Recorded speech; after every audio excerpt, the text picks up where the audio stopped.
le jeune homme de 24 ans a découvert chez lui 9 tombes, avec un amas d'os dans certaines d'entre elles. Selon un archéologue de Gaza, la trouvaille pourrait dater de l'époque romaine ou du début de la période byzantine, il y a 2000 ans. Abdel Karim Al-Kafarna a fait une trouvaille pour le moins inattendue. Cette semaine, ce Palestinien de 24 ans a découvert par hasard dans son jardin un cimetière qui pourrait dater de l'époque romaine. Quelques jours auparavant, alors que de fortes pluies s'abattaient sur la région, il a remarqué que de l'eau s'écoulait vers un des trous. Il a alors examiné l'endroit de plus près.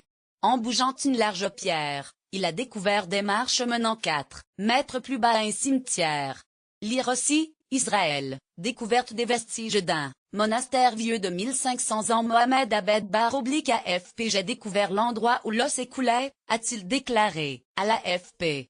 Lorsque j'ai soulevé la pierre, une forte odeur s'est répandue, a-t-il poursuivi. En descendant, il a vu 9 tombes, avec un amas d'eau dans certaines d'entre elles. Il a également trouvé des poteries et même une lanterne.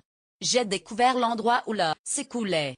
Lorsque j'ai soulevé la pierre, une forte odeur s'est répandue. Abdel Karim Al-Kafarna, le jeune homme vit à Biitanoun, dans le nord de la bande de Gaza, un secteur ravagé lors de la guerre de l'été 2014, menée par l'État hébreu.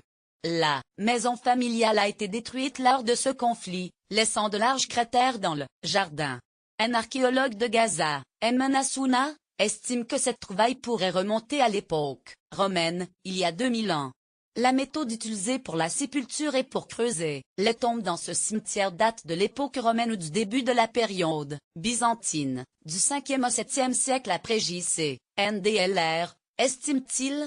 Une excavation nécessaire pour percer le mystère. Mohamed Abed /AFP. Jody Magnes, une archéologue de l'université américaine de la Caroline du Nord, affirme que cette tombe était relativement commune dans les environs de Jérusalem entre le 1er siècle avant et après notre ère et ensuite entre 300 et 500 après J.C. Ce type de tombe est typiquement familial, ou parfois de plus vastes tombes pouvaient être divisées entre plusieurs familles, indique l'archéologue.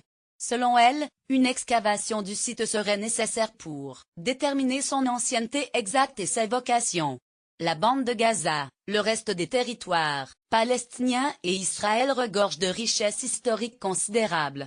Ces territoires sont passés sous le contrôle des Romains, de l'Empire byzantin, des croisés venus d'Europe, des Mamelouks et des Ottomans.